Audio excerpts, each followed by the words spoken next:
Order. The question is that the address be agreed to. Before I call a member for Wannon, I remind the House this is the honourable member's first speech, and I ask the House to extend to him the usual courtesies. The member for Wannon. Mr Speaker, it is with great humility that I stand before you today in the 43rd Parliament of the Commonwealth of Australia as the 14th member for Wannon. And it is with great pride that I stand here as the son of the late Marie Tehan, my mother, who was a state parliamentarian. This is a first for the Commonwealth Parliament.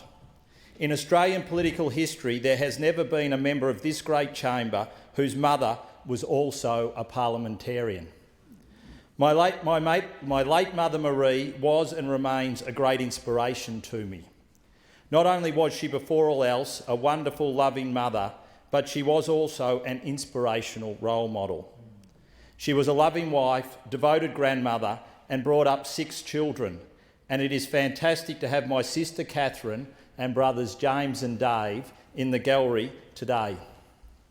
Mum firmly believed elected office was not an end in itself. It came with an obligation to work tirelessly to make your community a better place. She showed me the importance of having the courage to drive reform. How, if you needed to take tough decisions, you didn't have countless reviews and put things to endless committees. Yep. You acted. That's right. As Victoria's Health Minister, she was personally responsible in 1992 for the most significant health reforms this country has ever seen. And she drove the reform process in the most trying of economic circumstances, with Victoria $22 billion in debt, thanks to the gross waste and incompetence of the Kane-Kerner state Labor government. Yep. Not much changes. My father, Jim, who is here today, was a great support to my mother, and she would not have achieved what she did without his help. I can also say without doubt that I would not be in this place today as the new member for Wannon if it wasn't for his guidance and support throughout my life. Like his father before him, Dad was a farmer who not only believed in working hard on the land, but working hard through agri-politics for the land and his fellow farmers.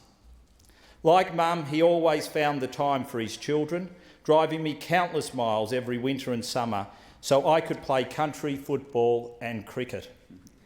And all this, even though I had decided at age 5, despite his urgings, to barrack for the mighty Richmond Tigers instead of his beloved Carlton Blues.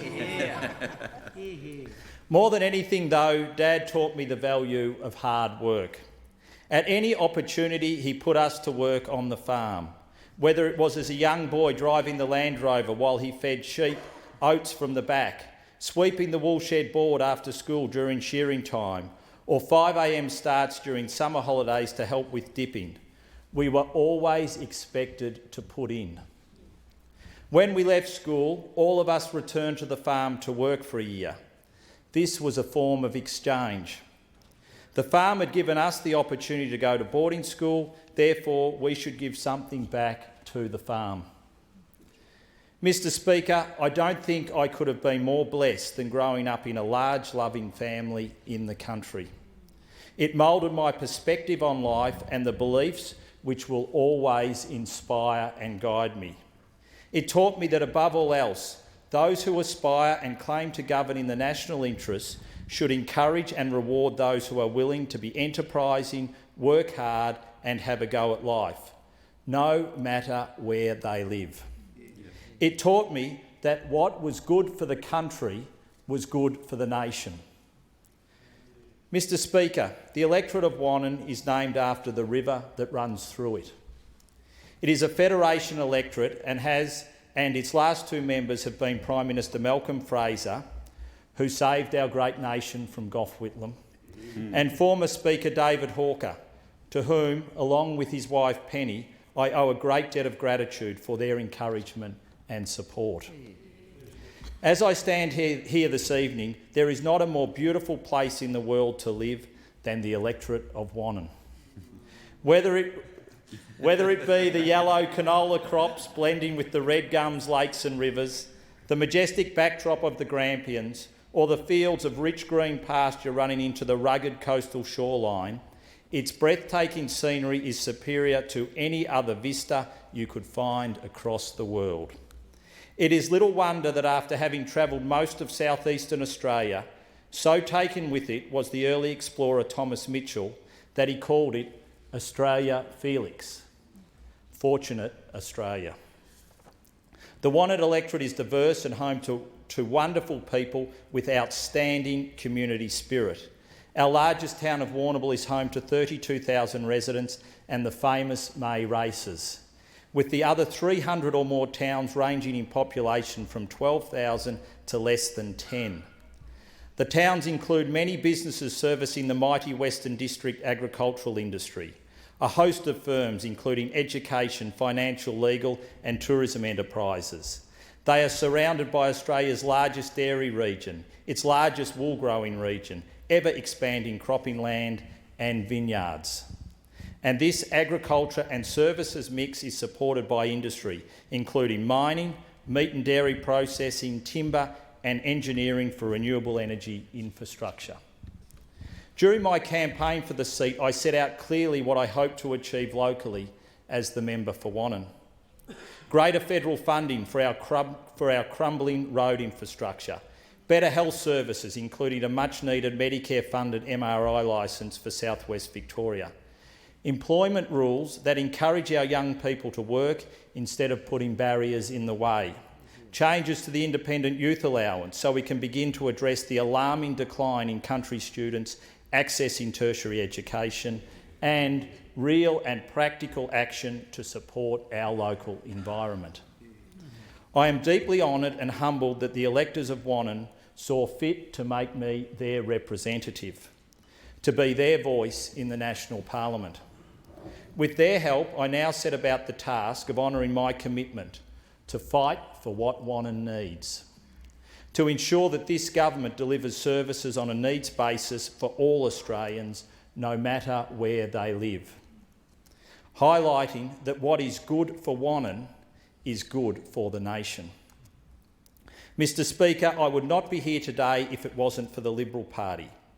The Liberal Party is unique in that it relies on individuals volunteering their time and effort to create an organisation that will represent their views and the views of their community in the Parliament.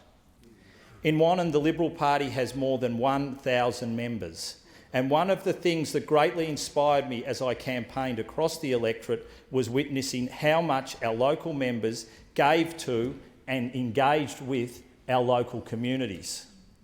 I cannot place a value on how much this helped my campaign and inspired me personally, but I can say it was central to our success. In many ways, through their volunteer work, they were living a life inspired by Robert Menzies, working for social justice and security, for national progress and for the full development of the individual citizen. It is as obvious to me as anyone else, however, that like many other volunteer organisations, our membership is ageing. If what sets us apart from all other political parties in Australia is our volunteer base, we are facing a looming and serious problem. As a party, we are continually asking of our ageing membership to give even more of themselves when our collective vision should be to encourage more people to join so that they can give, especially from my generation. In the end, this will mean power ultimately and rightly will remain with our party membership, ensuring that we remain the party best connected to the community and, as a result, the best able to govern for all Australians, including country Australians. Mr Speaker, my life experiences will play a large part in informing the way I represent my constituents. As a young boy working in our shearing shed, I was taken aback by the fact that two of the shearers, who had always been the best of friends, were not talking to each other. Upon inquiring of the rouseabout as to why, I learned that one was in favour of using wide combs and the other wasn't. As it turned out, the friendship of the two shearers, who were both union members, never recovered. One shearer could not understand why the union would have them spending longer doing their back-breaking work and hence being less productive and earning less money per day. The other was of the view that the union bosses knew best. The Kiwis had to be kept out to protect union solidarity, and what did it matter if the comb wasn't a few centimetres wider? As it turned out, the first was vindicated, but I could never understand why as a young boy the dispute had happened. Why were the best of friends pitted against each other? Why did it take so long for common sense to prevail? For the union bosses to realise that better productivity for the shearers was in the shearers' interests, for country Australia's interests and for the nation's interest. Yeah. Mr Speaker, work choices is dead.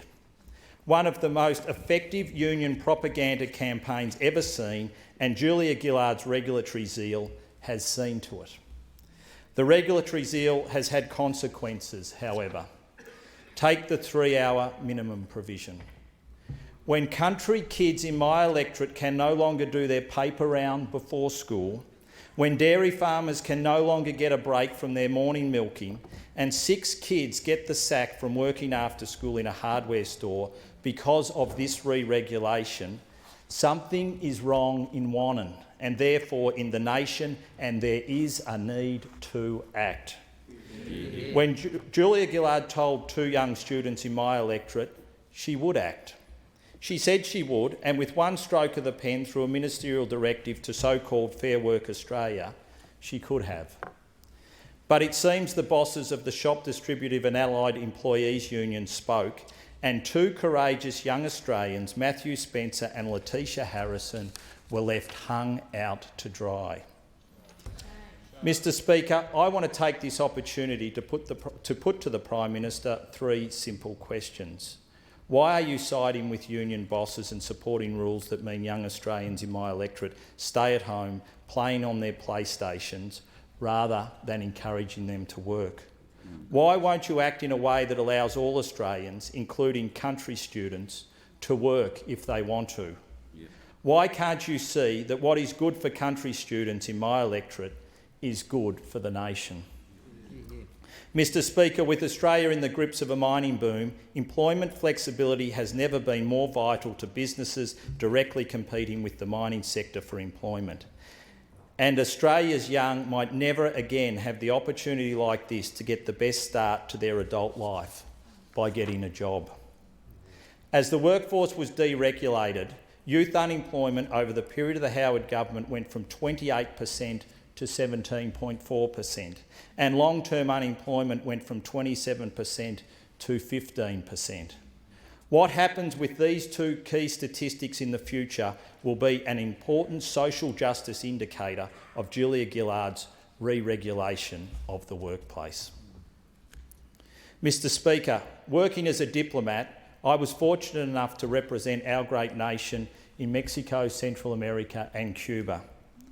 On my first visit to Cuba, I was given an extended briefing by the Cuban government on their health system. I was told how Cuba had more doctors per head of population than any country in the world, that the Cuban medical training school was regarded internationally, and of how they exported their doctors to third world countries such as Angola and Mozambique. Following this briefing, I met the only foreign journalist permitted to live on the island. He was married to a Cuban woman and they had just had their first child in Havana Hospital. After I told him of my briefing, he told me of the birth of his first child. It was a simple story of the horrors of government intervention, of the misallocation of resources, of why no amount of spin can hide the fact that smaller government is better.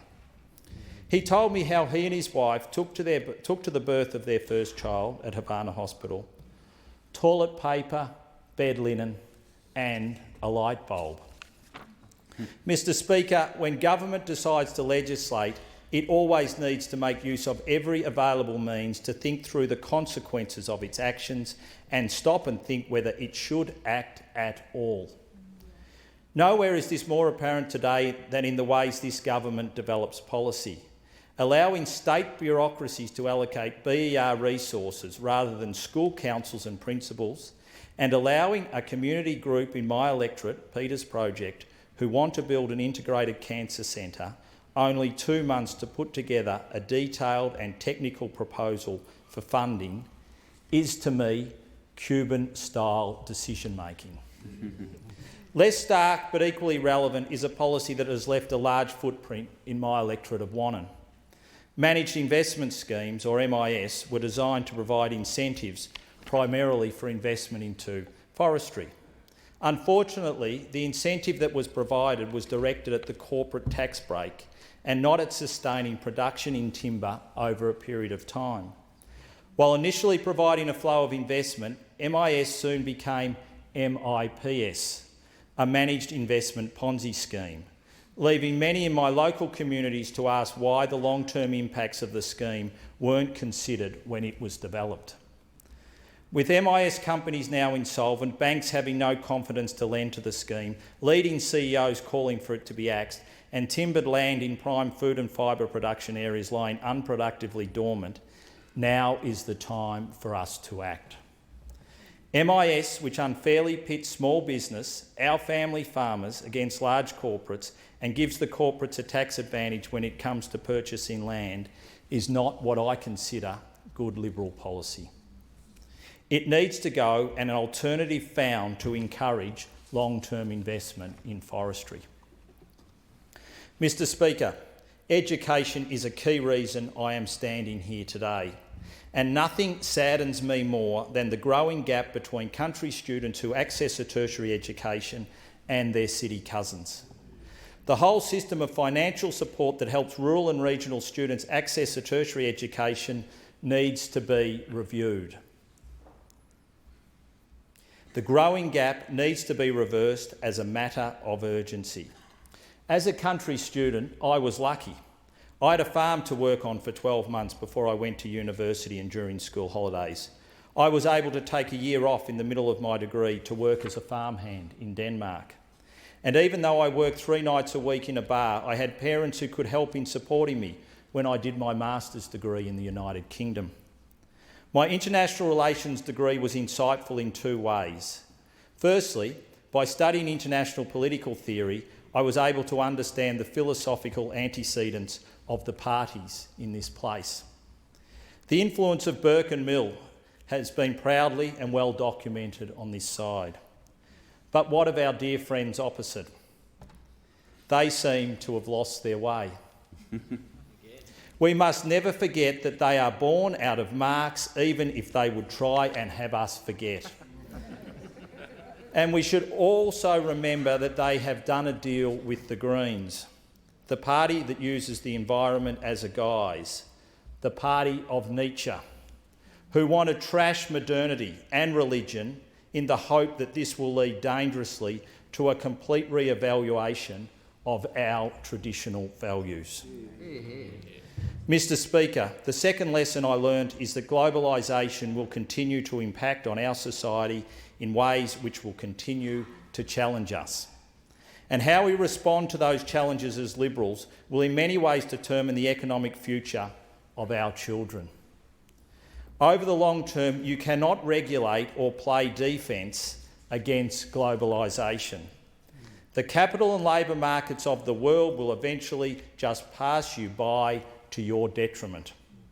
If there was a lesson out of the global financial crisis, it was that the reform undertaken prior to the election of the Rudd Labor government saved us. It is why we have to continually look at ways to make all our businesses, large and small, more competitive. It is why when country hotels still find it cheaper to buy their beer from the major supermarkets than the brewery, we should look beyond regulation to fix the problem.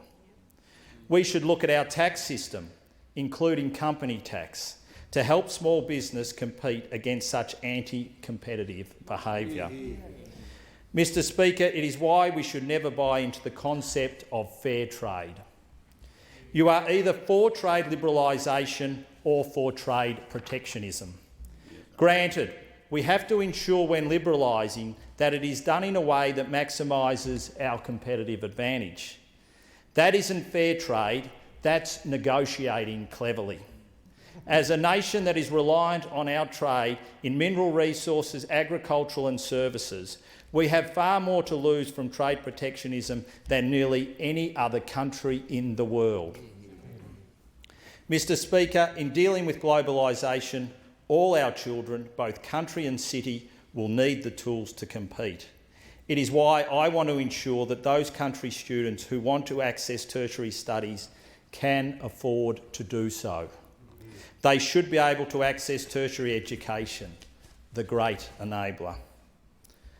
Mr Speaker, I would not be standing here today if it wasn't for the help and support of a great many people. The Wannon pre-selection had 10 worthy candidates. I was encouraged to be one of them by Dr Dennis Napthine, Michael Stewart, Jim and Alan Dwyer, Lee Allen, Alison McLeod and Simon Troth. Jamie Briggs and Brad Williams and their charming wives, Estee and Meredith, and others provided me with invaluable support during the process. My previous bosses, former Deputy Prime Minister Mark Vaile, Fran Bailey, the former Minister for Small Business and Tourism, and Peter Anderson, the head of the Australian Chamber of Commerce and Industry, provided me with the opportunity to improve myself and excellent references. I will be forever grateful. The seat of Wannon was contested by 9 candidates. I thank from the bottom of my heart the hundreds of Liberal Party members and supporters who, from nonagenarian Kay Wilshire to teenager Jamie Pepper, the third generation of Peppers to support the Liberal cause, contributed to what was an outstanding team effort. My campaign team of Lisa Robertson, Neil Goff, Evelyn Hunt, Sam Wilson, Jeff Kane, Anna Jamison, Rob Lawrence, Pat Dalton, Graham Sandland, Hazel McKinnon and Matt Macon never wavered from our commitment to run a positive, locally focused campaign. Bill Philpott, Nick Rule and Duncan McGugan skillfully drove Wannon Area Finance. Tony Nutt and Damien Mantak from the State Secretariat responded professionally and quickly to my every campaign need. Former Prime Minister John Howard and Australia's longest-serving Foreign Minister Alexander Downer provided me with references. Former Cabinet Minister Peter Reith with the soundest of advice. I am honoured.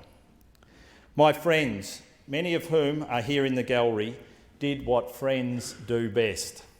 They kept me grounded and never allowed me to take myself too seriously. To Dennis Batten and John Parlett, who both took a week off work to help drive me around the 33,000 square kilometres of the electorate, I say thanks. To Dad and Sue and my brothers and sisters who all helped on election day, thanks also. To Tony Abbott, we have both come a long way since Beaufort.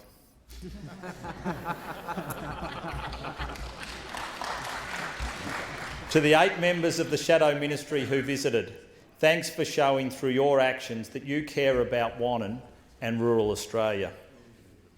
Finally, I would like to thank my wife Sarah and our children. Sarah and I met not long after we had both lost a parent extremely dear to us. We built through love and sheer hard work a family that brings me such joy words cannot bring to describe. To our children, Oliver, Tim, Amelia, Maya, and last but not least, Eleanor, give us a wave.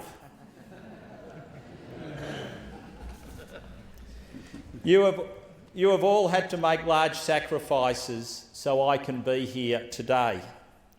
Our soccer games are fewer, and Harmony and Rhapsody, the fairies who live in the bottom of the garden, do not get visited as often. I want you to know that I am here because I believe in your future. We are judged rightly by the electorate at each election, but when you grow up, if you and your generation locally deem my time here a success, I will have done my job. Mr Speaker, my great-great-grandfather settled in Portland, which is in the electorate of Wannon, with his wife and 9 children on 2 acres of land in 1852. It is possible that one or more of his children were taught by Australia's first saint, Mary MacKillop, who was working there at the time. I said I thought I was blessed growing up in a large family in the country. My grandfather, who was the youngest of 7, was the last to leave the 2 acres. With both his parents deceased after completing his schooling, he left to join the Postmaster General before buying his first milk bar and later first country hotel and, importantly, steeplechaser. His first daughter was my mother. In the well-known Australian sitcom Mother and Son, Maggie always had to have the final word. In the parliamentary version, it should be no different. In her maiden speech, my mother had this to say about Labor in power. That sense of pride and achievement in self, in work well done and in community effort is being eroded throughout this country and must be reinstated as a fundamental value in personal and civic life if we are again to stand tall as a country. The best place to start to instil and activate this sense of pride is in the security of an accepting environment, the home, the small business, the small town or rural community. I couldn't have said it better, except to add in Wannon. Thank you.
Thank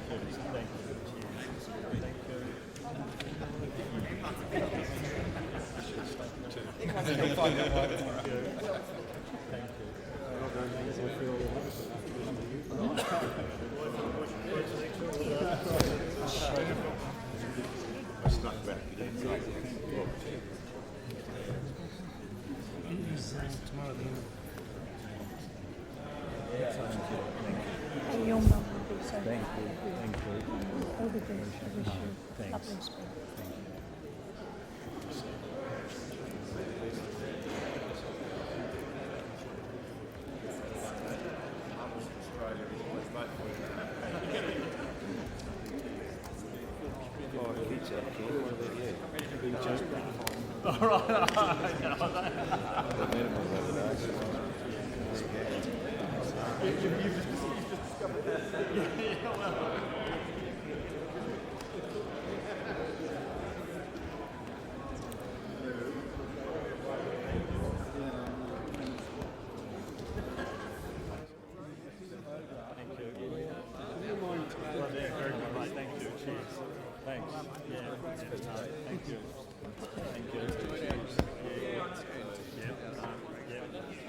G'day. Oh, thank you. Thank you. Thank you. Thank you. Yeah, well, that's really part of it. Yeah. Thank you. Thank you. Dan, well done. Thank you. Thank you. Congratulations to get that Thanks. away. Yeah, it is very nice. Thanks. Thanks. And thanks for your help. No worries.